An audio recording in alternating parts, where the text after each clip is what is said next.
Radio Red de RCN. Grandes audiencias. En la hora de la verdad, al oído.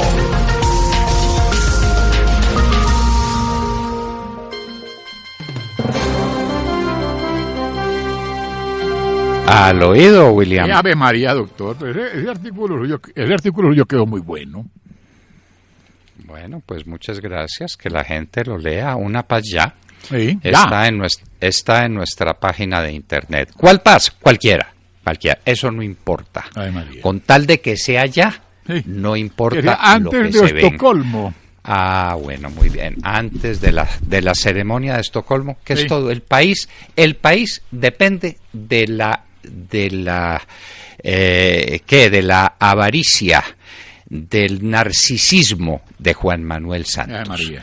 Esté bien Juan Manuel Santos, los españoles tienen un dicho, pregúntele a Montserrat, ande yo caliente y ríase la gente. Exactamente. ¿Cómo es? Oye.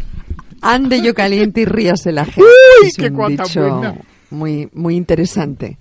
Hombre, pero eso no aplica para los presidentes, doctor Londoño. Ese sí me parece como muy al revés. El presidente debe preocuparse por su gente. Eso sí, un hombre de Estado sí. Un narciso como Juan Manuel Santos no se preocupa sino de sí mismo, de su imagen. No se les olvide la historia de Narciso, aquel pastor tan hermoso, que pretendió a Diana. Que Diana se enamoró de él, pero él no creía sino en su figura y en su belleza, y Diana lo condenó. Se miró en el espejo de una fontana, en el espejo cristalino de unas aguas quietas, y era tal su belleza que se quedó embelesado mirándose, y Diana cazadora mandó los perros feroces que utilizaba para cazar y lo devoraron, y no pudo reaccionar porque se estaba mirando en el espejo. Eso le pasa a Santos. El país se le acabó, pero él se sigue mirando en el espejo. ¿Cómo le parece? Entre otras cosas, pues, y dicho sea con absoluta franqueza, no sé qué diablos es lo que se mira, pero bueno, se mira. Ay, qué agridulce tan delicioso. Bueno, el Centro Democrático hace propuestas y con eso ayuda al régimen, porque aquí no existe ningún acuerdo. Yo me he puesto a pensar, he leído a Rafael Nieto Loaiza porque da gusto leer a un hombre de la categoría y de la capacidad y la inteligencia de que fuera su viceministro del Interior. Lástima que no lo hayan dejado, usted entiende por qué. Entonces, uno lee a Rafael Nieto Loaiza, uno lo escucha en los escenarios, como me tocó participar el miércoles en uno de ellos, en donde se le veía la coherencia, el respeto por las ideas y ante todo el equilibrio de las mismas.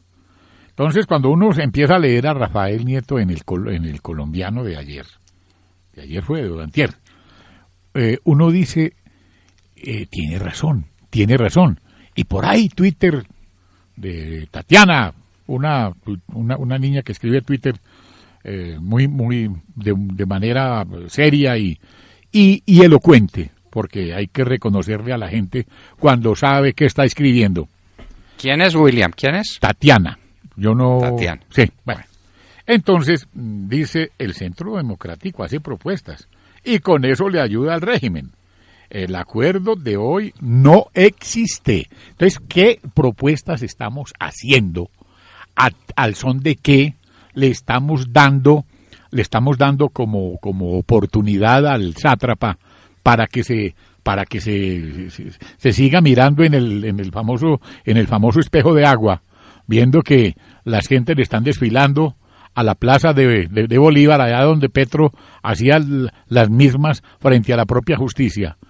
Las mismas gentes que están recorriendo las capitales de la República, de los departamentos, pidiendo una paz ya, como usted dice. ¿Quién financia eso? Porque también además... Pero las propuestas son interesantes, de todas formas. Monse, siempre ha mantenido el Centro Democrático. Entiendo, perdóneme. El pueblo ya se pronunció, Montserrat. No, eso es verdad. ¿Y qué tenemos que proponer nosotros, Montserrat, con el respeto que tú representas, porque tú eres una mujer además brillante e inteligente? ¿Qué vamos nosotros a enviar propuestas sobre algo que ya se pronunció el pueblo? Que no estoy existe. De acuerdo. Pero, pero mire, a mí, por ejemplo, Montserrat me llamó la atención que en las propuestas del Centro Democrático, en la parte inicial de ese documento que le presentaron al gobierno, no insistieron en una cosa que hemos dicho aquí en La Hora de la Verdad, y es el artículo 1 del decreto convocatorio al plebiscito William, donde es clarísimo que el pueblo, en ejercicio de su soberanía, iba a aceptar o a rechazar el acuerdo. Doctor Londoño, yo creo que ahí faltó hacer un poco más de fuerza, porque cualquier cosa que se acuerde ahora en La Habana es un nuevo acuerdo, no es la reformulación del actual. Claro. Es un nuevo acuerdo, sin lugar a dudas. Entonces, ¿en qué quedó el 2 de octubre? Claro, como es fundamental, William, que las 297 páginas o 250 o las que salgan de una rebajita, ahora le hablo de la rebajita, ese acuerdo no puede ser considerado acuerdo especial según los acuerdos y protocolos de Ginebra. No puede ser incluido en la Constitución Nacional, de ningún tamaño que sea, de ningún número de artículos que tenga. Eso es una monstruosidad jurídica, que además nos los ponen como acuerdo especial para que no lo podamos cambiar nunca. Bueno. Pues ahí están todos encartados en Suiza con ese acuerdo que no saben qué nunca deberían haber aceptado, hablemos claro. Ese acuerdo nunca. Muy interesante, William, el artículo de Miguel Ceballos en Semana, donde habla de el paquete suizo. Dice que los suizos en ningún momento le han dado validez a ese acuerdo. Que ahí no hay nada. Entonces tiene razón. Pero por eso mismo no lo deberían haber aceptado. Claro, entonces ¿por qué lo recibieron? ¿Por qué lo recibieron? Sí. ¿Por qué lo recibieron? Tiene razón Tatiana en su Twitter cuando dice lo que dice, porque las cosas son de ese tamaño, doctor Londoño, y cuando la gente que sabe, que piensa, que ha estudiado y que tiene más de un libro en la cabeza, le habla al país así, es porque no está especulando ni escribiendo por escribir. Bueno, digamos entonces, William, que el nuevo acuerdo debe tener en cuenta las propuestas del Centro Democrático, obviamente, que a mí me parece que son propuestas de una lógica aplastante, además. Claro, pero un nuevo acuerdo, no el mismo retocado, maquillado, disminuido. El cuento de la rebaja era de Álvaro Gómez Hurtado. Nos decía, aquí todo el mundo pide rebaja. Pide rebaja. Entonces, que esto es muy grave y que vamos a hacer una patria comunista. No, pues yo rebajémosle un poquito. Digamos que socialista del Foro de Sao Paulo, entonces rebajémoslo. Entonces, socialista del Foro de Sao Paulo, entonces rebajémosle un poquito. Aquí nos matamos por las rebajonas. Y entonces, el hombre que no pedía rebaja, sino que consideraba las cosas de fondo, tenía que ser asesinado y por eso lo mataron. Bueno, pero en fin. Estamos pidiendo rebaja y eso no es bueno, de ninguna manera es bueno, no podemos pedir rebaja, lo que tenemos que exigir es que se respete la voluntad del pueblo soberano, que dijo no han entendido, no. Pues que ya. Y no quiere decir no. Y yo quiero insistir en una cosa, doctor Londoño, es que en la propuesta del Centro Democrático, en el punto 1 dice lo siguiente: el pasado 2 de octubre se realizó el plebiscito convocado por el presidente de la República, donde sometió a decisión popular si se apoyaba o no el acuerdo final. No era si se apoyaba o no, era si aceptaba o rechazaba. Y lo rechazó. Quien escribió eso del Centro Democrático no se leyó la convocatoria al plebiscito. Exacto. Lo lamento por quien haya sido. Pero no se leyó la convocatoria al plebiscito, que era para aprobar o rechazar. Y el pueblo colombiano rechazó el acuerdo final. Que dicen las FARC que no era acuerdo final, sino el comienzo de verdad de la lucha de clases. Entonces... Y lo dice en su prédica de los llanos del Yarí. Ahí está. Entonces le tiran la pelota a estos criminales, estos traquetos que están en La Habana. Le tiran la pelota a unos secuestradores sinvergüenzas, bellacos, para que decidan la suerte de la gente decente de Colombia. Que estamos en lo peor de lo peor. Porque llegue el 20. ¿Cuándo es que le entregan ese negocio a Juanpa? El 10 de diciembre. ¿Sí? Sí, el premio. Además, sí, porque además deben tener por ahí 4 o 5 aviones ya listos, llenos de tipos de borrachos y de buen paisaje para que los acompañen a Noruega. Me gustaría leerle aquí. Hoy Saúl Hernández, doctor Sí. Londoño, escribe en su columna del diario El Tiempo un asunto que me parece muy interesante. Dice, la hipoacusia del Nobel le ha impedido entender que todo el acuerdo final se cayó el 2 de octubre bueno. y que toca repartir las cartas otra vez. Muy buena esa columna. Pero ¿sabe qué es lo más grave? ¿Sabe qué es lo más grave? Que no lo entiende la comunidad internacional. Eso a mí me parece impresionante, ¿no? O sea, no han aceptado, y eso me parece una ofensa al pueblo colombiano, la decisión del pueblo a través del plebiscito. Es increíble, ¿no?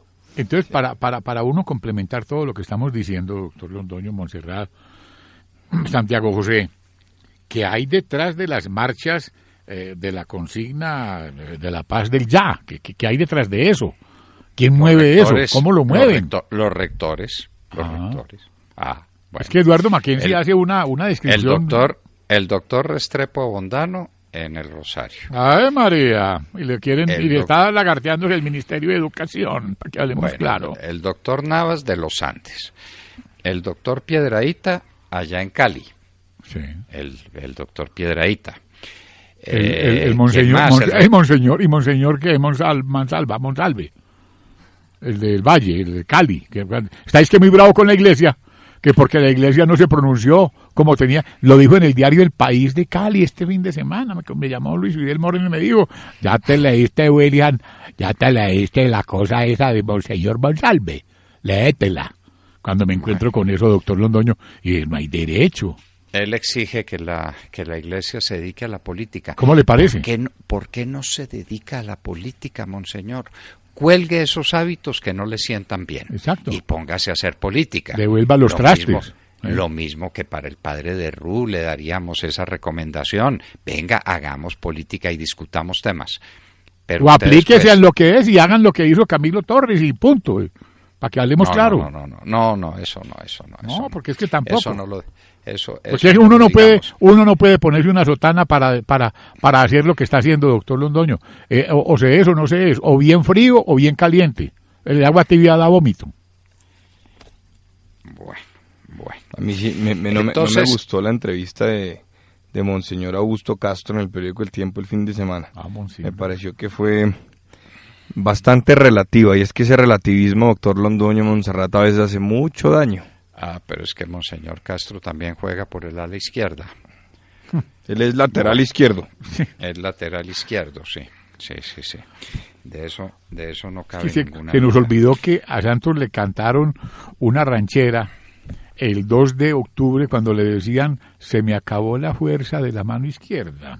El 2 de octubre. El pueblo colombiano.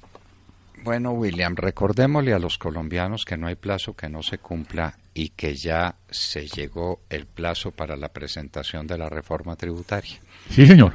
Ustedes oyeron a Iván Duque, la excelente disertación que hizo sobre el tema. No hay ninguna claridad sobre los efectos macroeconómicos que tenga esa reforma tributaria. Eso no es una reforma tributaria, sino una manera para conseguir plata a costa de la clase media y de la clase pobre. ¿Cómo le parece? Porque la plata se la robaron toda.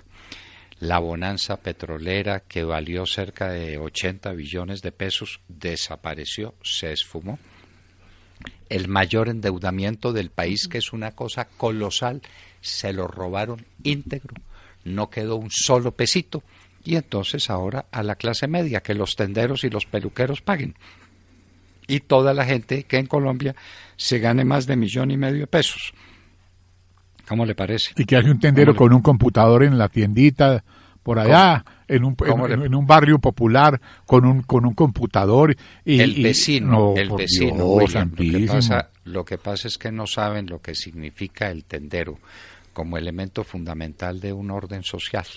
El tendero es el amigo, es el consejero, es el prestamista, es el hombre que espera paciente a que vengan mejores momentos para que la gente le pueda pagar el litrico de leche que se lleva para la casa para el niño, y pagar la librita de carne, y pagar el tendero. Es el hombre crucial, es el hombre central de la estructura social de vastas en regiones urbanizadas del país. Pues le van a caer al tendero y le van a caer al peluquero, William, y sin peluquero nos quedamos sin fuente de información. Usted sabe pues que el peluquero es el informante por excelencia. Obvio. Pregúnteme nadie que cuente más cosas que el peluquero. Pregúnteme a mí. Bueno, pues resulta pues que a caerle al peluquero y a la manicurista no hay derecho, sí. No hay derecho. Entonces un tenderito, cuando la mamá le decía a uno, vaya donde don Arturo López y tráigame esto, donde don Alfredo Tamayo y tráigame esto, donde don Javier Guzmán, y en los pueblitos cada quien tiene su tiendita.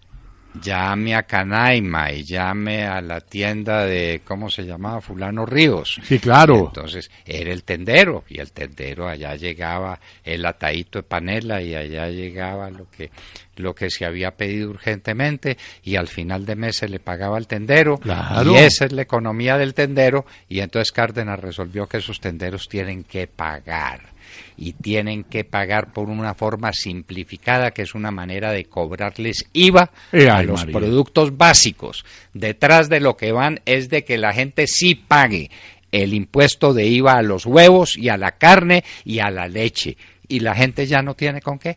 Y la indignación popular sería. Entonces yo conozco, doctor Londoño, los señores que le embellecen a uno el zapato. Los embellecedores de los calzados, que tiene cada uno su celular, porque se lo han comprado con sacrificio. Entonces, por los minuticos que esos muchachos se gastan, tienen que pagar IVA. Un tipo que tiene que, como se llama en Neira, embolarle a uno los zapatos, también tiene que pagar IVA.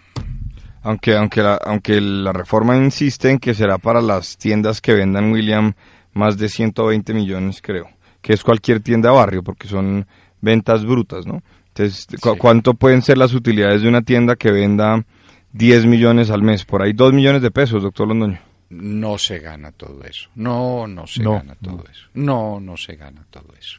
Porque tiene que fiar, porque el margen que le dan es muy poquito. Debe tener una utilidad del 15. La gente le regatea el precio. Pues ojalá fuera el 15. Bueno, William, y unas declaraciones de Márquez muy agresivas, ¿no? Sí, señor, pues... Ya se pusieron agresivos otra vez. Ya están chantajeando estos miserables, para no decirles la otra cosa. Ya están chantajeando, y de qué manera este miserable, con un señor que lo entrevistó este fin de semana. Y esa entrevista era entre iguales, ¿no?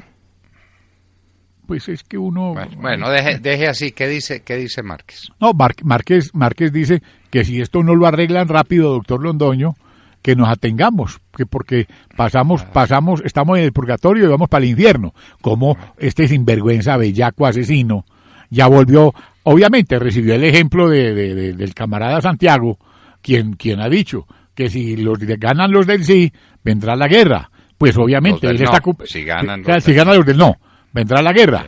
Sí. Pues entonces ahora está cumpliendo las órdenes del comandante Santiago. Eso es todo. Pero dijo una cosa todavía más grave, doctor Londoño. Dijo que no hay plata para pagarle a los guerrilleros que empezaron a concentrarse. Pero que saquen todo lo que entonces tienen. No se cumple con eso, que ellos no responden y que pronto sale el primer tiro. ¿Cómo le parece? Así ya, de frente. Como que son delincuentes, como que espera uno de ellos. Y esa era la primera cosita, ¿sí? La primera cosita.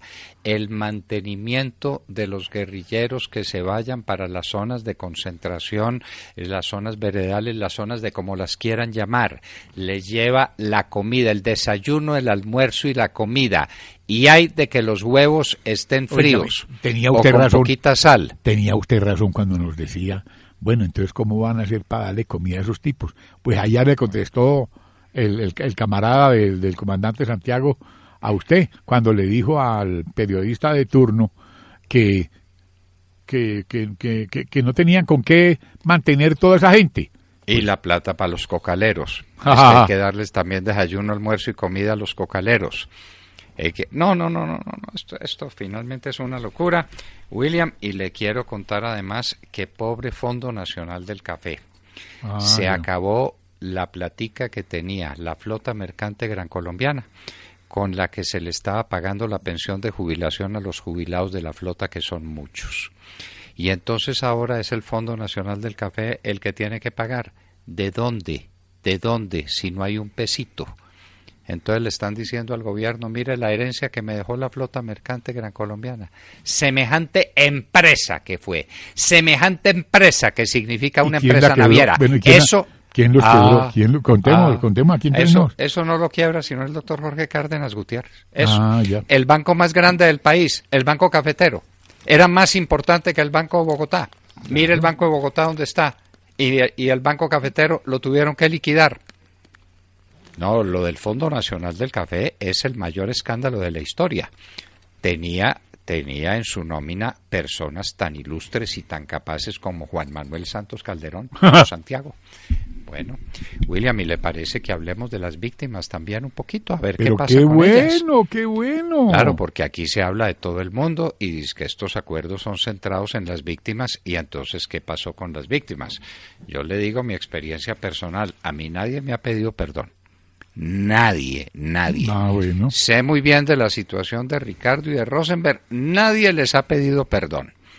Obviamente yo no recibiría un peso manchado de sangre de estos sinvergüenzas, pero a Ricardo, a Rosenberg, a la gente a la que le quitaron todo, la tienen que resarcir. ¿Qué ha pasado con las víctimas? Las de verdad, no las que el gobierno compra. Compra con empleos y compra con fotografías y compra para salir en los periódicos. No, ¿qué ha pasado con las víctimas de verdad? Y estamos por un luchador de las víctimas, por una persona que sí conoce el tema a fondo, que es el doctor Fernando Vargas Kemba, que estará en un minuto con nosotros en la hora de la verdad, y les hablábamos al oído. ¡Ay, qué bueno! Son las 7 de la mañana, 50 minutos.